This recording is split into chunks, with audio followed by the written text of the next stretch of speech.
This podcast is sponsored by nobody. Hey dudes, welcome to Splat from the Past, the LA 80s themed horror and sci-fi show where things can get totally radical. Now today I will be welcoming Peggy Jane Hope. Peggy is a Canadian actress and singer. Her only IMDb credit is Skullduggery, a 1983 teen horror underrated classic. I mean, it is a lost gem. It is so bad, it's good. And I've seen it on YouTube. If you haven't seen it, go check it out. It came out in 1983. It's got Woody Crewson in it and so many other great Canadian actors like Claudia Udy and Neil Clifford and so many people. And we're going to talk about that today.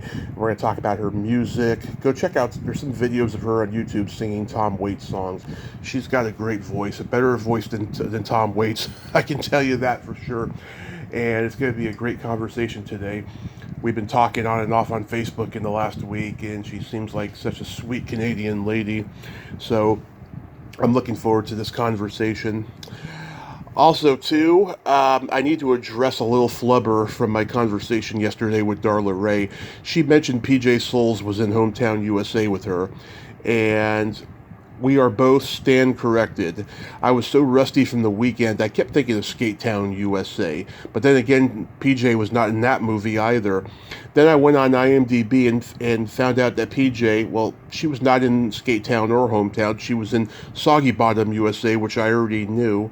But I'm guessing Darla must have saw PJ at the audition for Hometown USA or something, and that's probably why she thought, that PJ was in it. But no, she wasn't.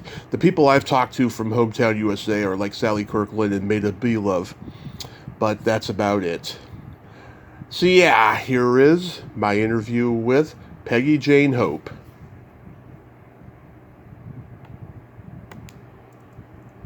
Hey, Peggy, welcome to the show. How are you today? Oh, I'm fantastic. How are you? I am just thrilled to talk to you. Thank you so much for taking the time today. This is great. Oh, good. Well, thank you for having me. Absolutely.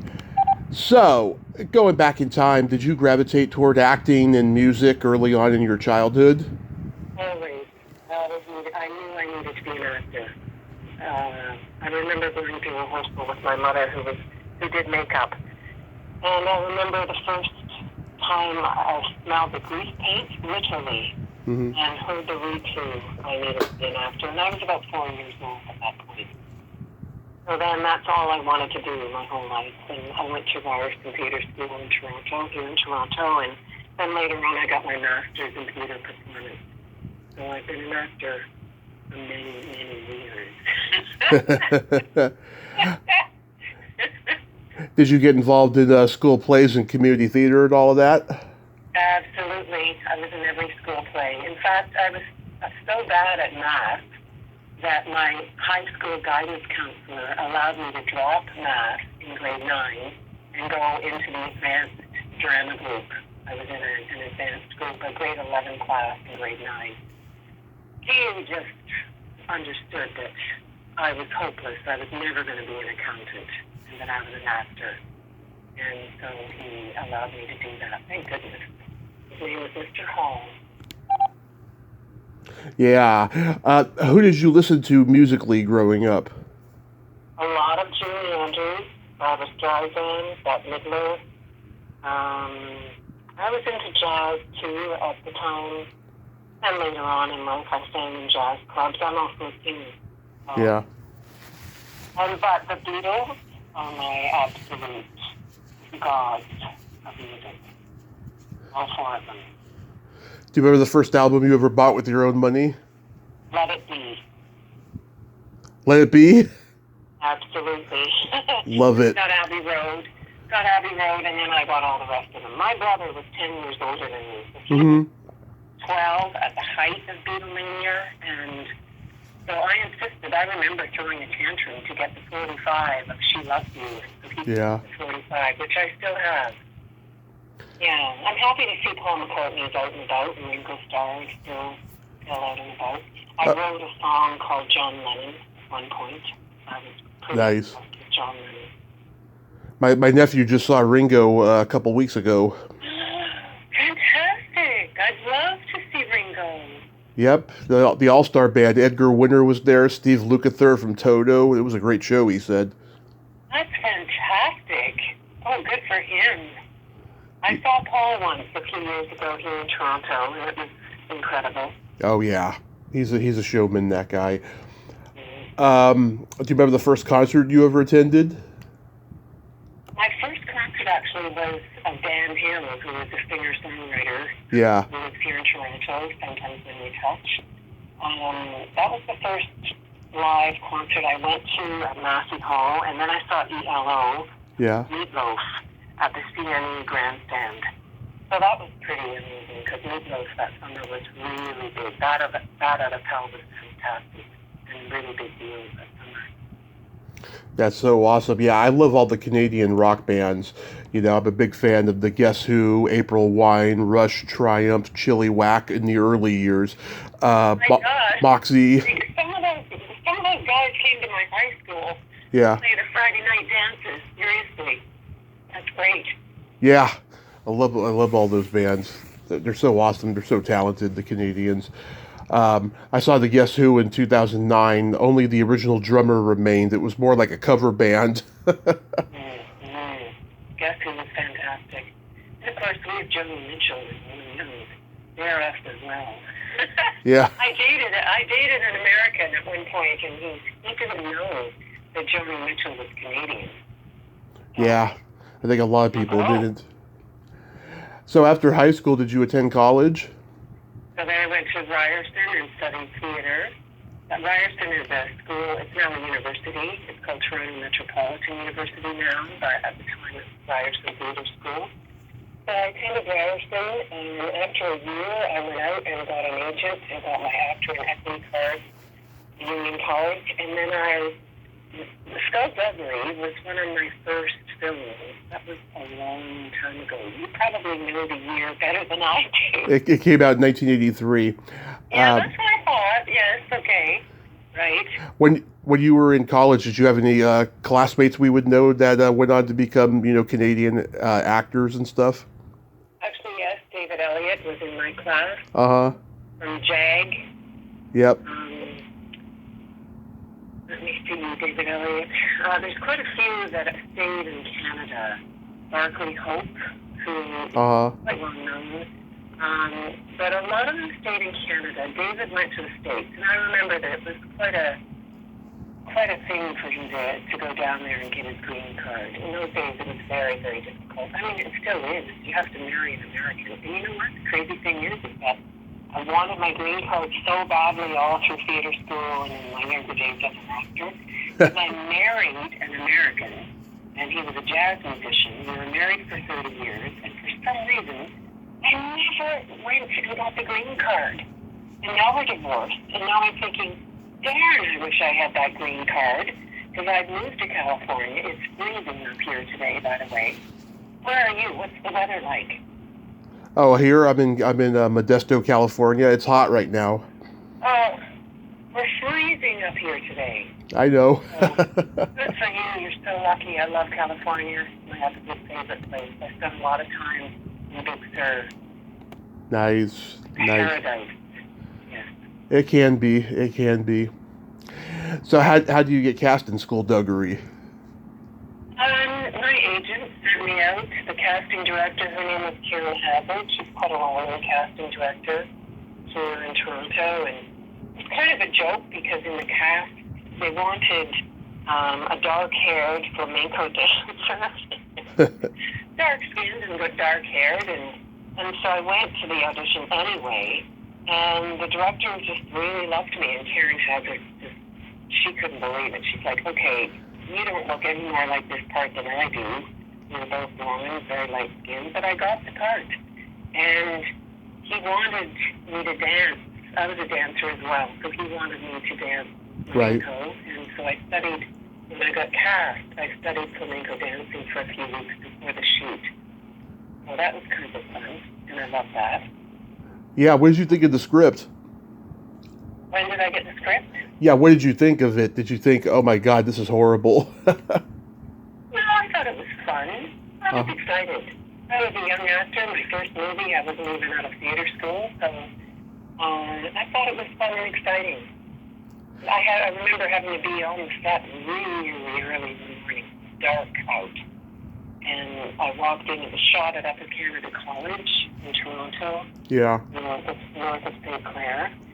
And I remember going into the set and then into the cast room and the green room, and it was all these vials of fake blood. Yeah. And that still sticks in my head. But we had a riot. It was a riot. It was really fun, and everyone was so lovely and really positive. The director was just a lovely man. And when it was shot, there was a premiere about a year later, and it was shown in one of the theaters, I think the Carlton Cinema, maybe downtown Toronto. And then the director took us all out for lunch or dinner. It was just lovely. Nice. It was a lovely experience. Yeah, this movie gets made right in the middle of the early 80s slasher craze, and Canada had some real toe curlers in those days. They had Funeral Home, Happy Birthday to Me, Julie Darling, Curtains, and I've interviewed people from all of those. And I think that Black Christmas was the first Canadian slasher movie. Are you a slasher? Are you a horror fan at all? I used to be, not as much anymore. I've been watching American Horror Stories just lately. I just really got into it. Jeff Garner was always quite an inspiration to me. I just finished the first season of American Horror Story, but in terms of the films, not as much anymore. But I appreciate it. I just think today's horror movies are not fun anymore. They're just too serious, too dark.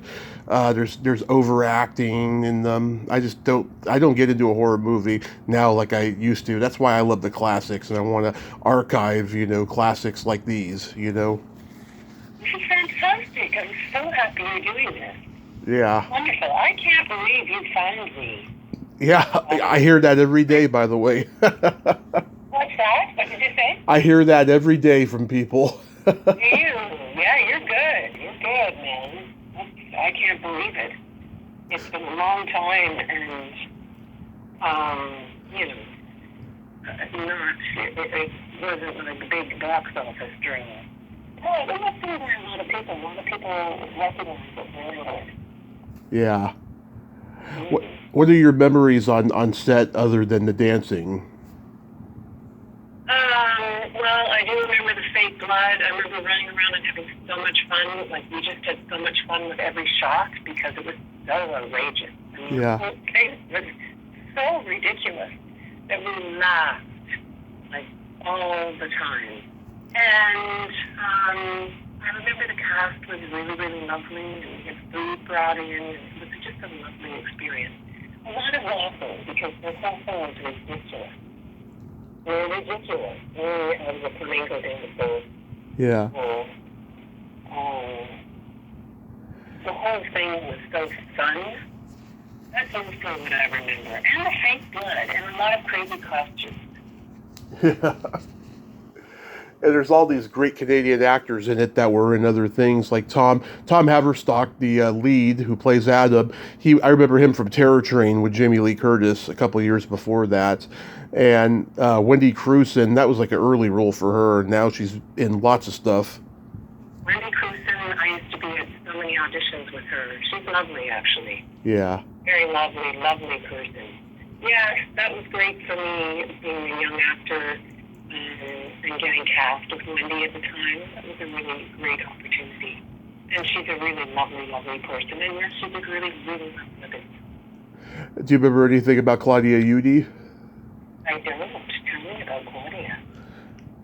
I've interviewed her sister Helen, and Star Andreef. Oh, she's so gorgeous. I wish I could interview her. She's like a mogul now of some company. Neil Clifford from Class of 1984 was in it. Yeah, that's right. He does art now, from what I've been told, and he does not like talking about his movie past at all. I wonder what that's about. Well, when he made Class of 1984, they wouldn't let him go to the delivery of his newborn son, and that always gave him a chip on his shoulder, from what I've been told. Oh, I see. Well, Well, there's a lot of atrocities in life, and especially as actors, we have to let go of a lot. Yeah. The movie Heartsounds with Mary Tyler Moore. She also was really, really lovely. Who? And Mary Tyler Moore. Oh, okay. Yeah, that was a lovely experience as well. And I remember how humble she was. You know, as actors, we have to be there. We have to be there and show up. So that's just the way it is. I'm sorry about him missing. Kate Lynch, who's been in a lot of great stuff. She was murdered off screen in the movie. We didn't get to actually see her death. Clark Johnson, of course, who's the director now.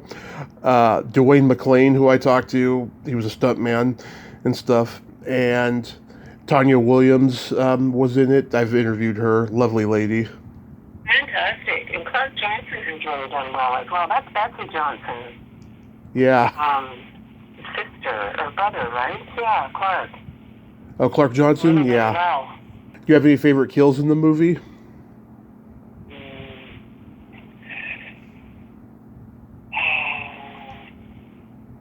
I can't say I have a favorite. Yeah, Sherilyn Sparrow, she gets poisoned by the snake. I like that. That's a good one. That was kind of scary, because I'm a little scared of snakes. Yeah. You know, I was grateful there were no spiders in the whole thing, because I'm terrified of spiders. Mm-hmm. Tarantulas. So I'm glad that the snake was the villain and not a spider. I couldn't do a movie if there was a spider in it, like a tarantula especially. Yeah. I've been in California, right? Too cold for them up here. Oh, what, do we have spiders in California? Oh, hell yes, we have spiders around the house here. Not tarantulas though, right? No. Just really, really little ones. Okay, that's okay. House spiders are okay. The tarantulas are terrible. I remember that awful movie, Arachnophobia. Oh, yes. It gave me the willies. Oh, that was scary. But then I'm arachnophobic, so yeah. But anyway, yeah, the snake scene was good. I thought that was quite well done. Yeah, there's a scene where the Hawaiian belly dancer almost gets raped by two guys, but Adam kills all three of them, which is ironic. Yes, that's right. Oh my goodness. It's been a while since I've seen the movie. That was crazy, yeah. So the director, Oda Richter, he was a good director? He was a great director and a lovely, lovely man. Had a great sense of humor, and he was very, very generous. Took his time, and as I said, took us all out for dinner at the premiere. He really treated us with kindness and respect. I really, really liked him. That is so Did he good. have to direct anything else? Oda Richter? Oh, he did. Let me look it up here. I was looking at it the other day to see what else he directed. See, I was familiar with something else, I think. He did a movie called Oklahoma Smugglers. Okay, that I'm not familiar with, but Peter Whitman directed a horror movie I'm familiar with called Play Dead. Right. Okay. And do you know Roger Corman's stuff? I auditioned for him in this cast a couple of times. Oh, what did you audition for Corman? Yes, I did, yes. Yeah, for what movie? Oh, it's been so long, I can't remember. And he wanted me for something, but there was some kind of conflict. He was going up to Canada and making teen sex comedy movies with Rafal Zelinsky. Well, maybe that's why my agent didn't want me to take whatever it was he wanted me to do. I can't remember. It was a long time ago, but I do remember the audition. And I got the part. Uh-huh. I auditioned somewhere in Parliament Street, which that's a little sketchy to begin with. But, you know, he made some good movies.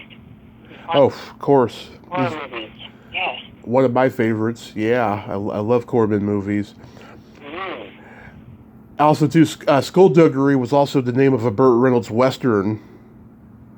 Yes. So at first I wonder if that's the one you were thinking of. But, I mean, No. if you found me, then you found the right movie.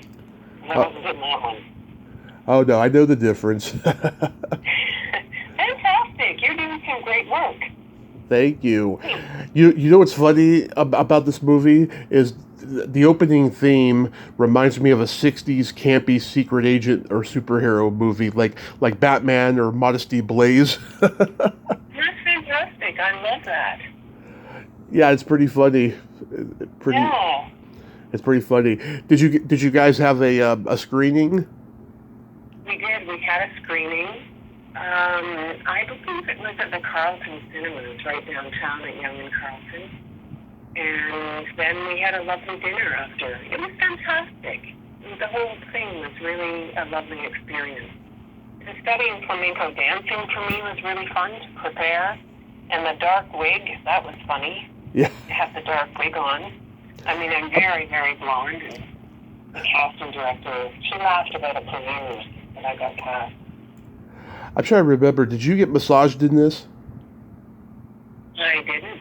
Okay, there's a girl who gets massaged in the movie. At first, Adam is about to do it in armor and a mask and everything, and then Claudia Udi comes in and she's like, "Get out of here, you lecherous pervert!" And then she starts massaging her. Oh, well then. That's good for her. Yeah. That didn't happen to me. I just did my dance and I was done. I see. Yeah, because that girl's name isn't even mentioned in the movie. And I know that your character's name was Gina, and so I thought maybe that was Gina, you know? Right, Gina, right. That's right. Oh, you're so good. How did you find this movie before you...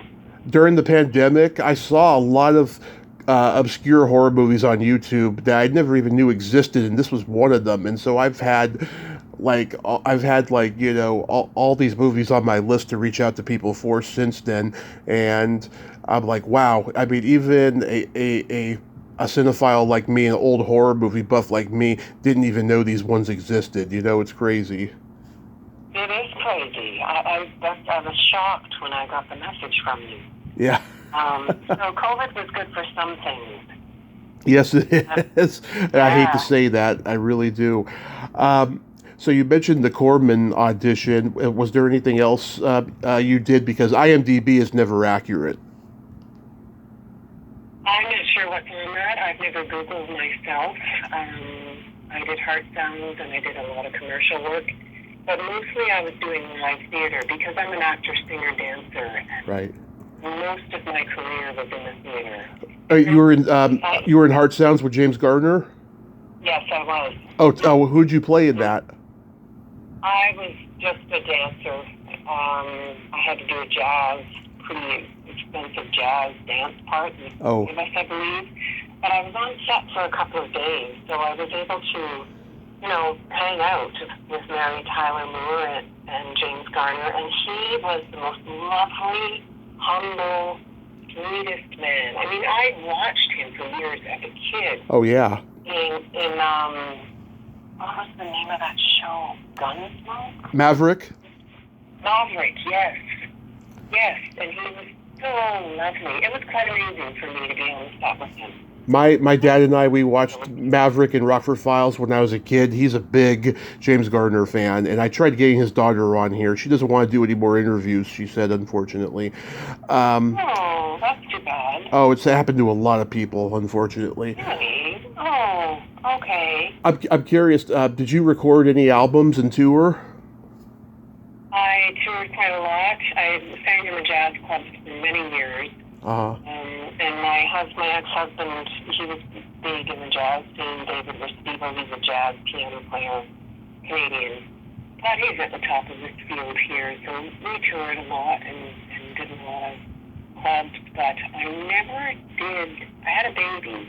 Yeah. And so we have a daughter, and that took up quite a lot of my time and space for many years. She's 23 now, so I'm just at the point, I'm teaching voice and speech and being at Randolph College for the Performing Arts here in Toronto. Yeah. And so I teach actors, singer, dancers. Mm-hmm. But I'm at a place where I'm deciding whether to re-enter the business as an actor or continue as a singer. I'm at a crossroads. So your call came at a really good time for me to kind of look back on my career and think about what's next. Yeah, I saw videos of you singing Tom Waits songs on YouTube. Like, when did you get into Tom Waits? Oh, in the late 70s. I think 1978, 1979. I am a huge Tom Waits fan, huge. And so I did that whole gig with a real. I mean, he's pretty jazzy anyway, but I had a beautiful horn section for that particular gig. Mm. And I would love to meet Tom Waits. So Tom Waits, if you hear this, please get in touch with Peggy Jane Hope. Yeah. But I would love to meet him. I was thinking about doing my master's in music and doing it on the music of Tom Waits to see if I could, interview him, meet him in person. I think he's quite introverted, but you never know. What are your favorite Tom Waits songs? The Piano Has Been Drinking. Oh, God. That's my favorite. Take Me Home. Take me home, you silly boy. That's my favorite. That was my home tune. I did every single gig. But there's so many. I love it all. My favorite are I love Old 55. That's a song that the Eagles covered, and Downtown Train, which Rod Stewart turned into a hit. Those are good songs. Yes, Downtown Train. That's fantastic. Those are really, really good songs. So you mentioned Shakespeare. Do you have a favorite Shakespeare play? Oh, boy. I think my favorite is King Henry VI, and this is part 3, because I love the role of Queen Margaret. She's brilliant, powerful, mean, loyal, eccentric, and so I think King Henry VI, for the first, second, and third, but especially the third part. Yeah, I like Hamlet. Do you think that they've ever gotten Hamlet right on screen? Not to my knowledge. I mean, I think Laurence Olivier was the best Hamlet on screen. Yes, I'm open. I'm still open and looking forward to hearing.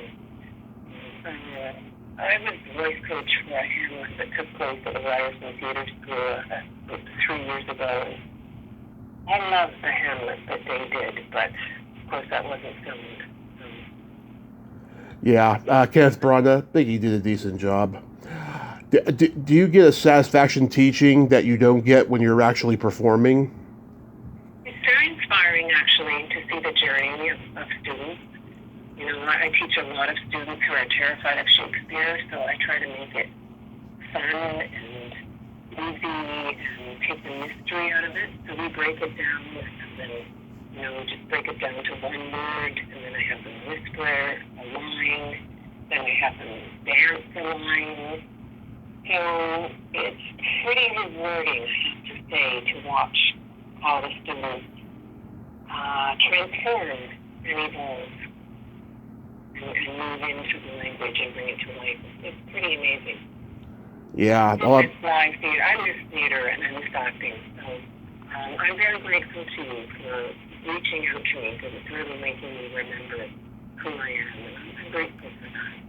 And, that's what I mean about you doing important work.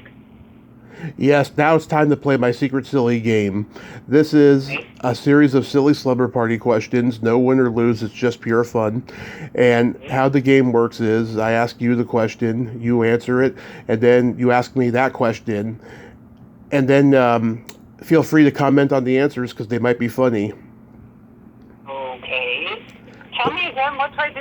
You ask the question and then I... You answer it, then you ask me that question and I answer it. Okay. Okay. All right. Okay. Peggy, are you ticklish?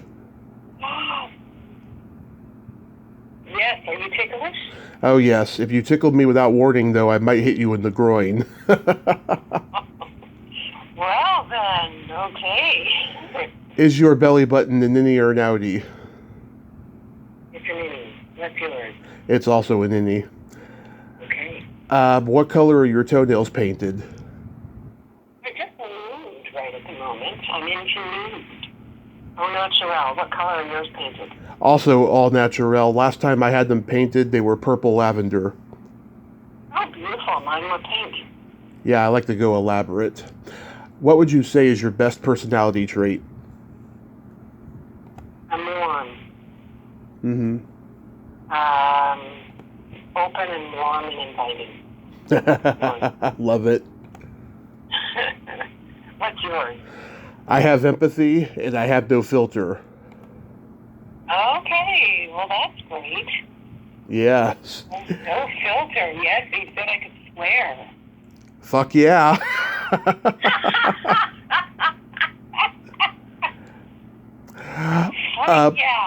Yeah. If you could have anything named after you, what would it be?